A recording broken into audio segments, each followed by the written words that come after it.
As far as what the steps are involving establishing actual business, I know I would be learning certain things along the way when it comes to creating a company. Realizing there is a difference, sometimes as in a huge difference between simply talking about doing it and actually making it happen. I am a man. As such, I've never experienced what it feels like to give birth to a child. Nonetheless, I see creating a business as the closest thing to birthing a child without going through all the pregnancy factors associated with it. Because you don't just bring it into existence, you have to nurture it and nurture it properly if you expect it to grow and eventually thrive. Thus comes a time when you not only have to talk the talk, but walk the walk as well. I see the necessity of showing you the steps I am taking in the form of this video journal, because that's my thing.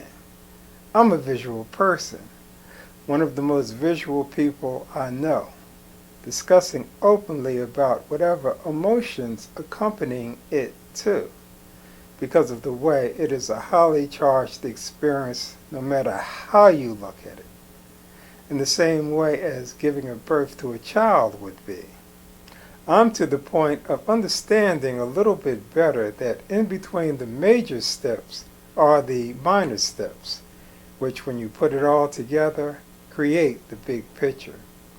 Just like you and probably a lot of others, one of the misconceptions I had was to put undue pressure on myself, believing that as soon as this entity came into existence, I immediately needed to get out there and hustle up a decent living at it. It was a must that I start earning real money at it right away. I'm so relieved to find out that is not the case. Not at all. Someone can start a business and register that business with both the state of Pennsylvania as well as the city of Philadelphia and never earn a dime in it. Ever. I'm sure many have done it that way over and over, which is obviously not the optimal way of going about it. The point I am making, creating a company as in bringing it into existence is one thing, whereas working within that company to actually earn a living is something completely different. Which may seem simple enough to understand, but that picture is becoming ever more clear to me, having gone through the process of registering it both with the state and the city, which I kind of stumbled through. Maybe I'm not getting all the steps correct the first time around. That's okay. It's all right to make mistakes along the way. After all, we are all human beings which contain imperfections, particularly, as I stated, when you're trying to do much of it all by yourself. Sometimes it helps bringing in a professional coach, someone to get you from point A to point B in no time flat.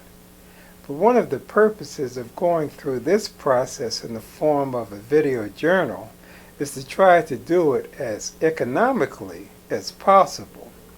Because how's it going to look if I say, since I got stuck at point A, I simply went out and hired such and such, and he or she sped me to point B, when the person watching this don't have that kind of money. Besides, I'm retired. I have the time to stumble myself through some of this.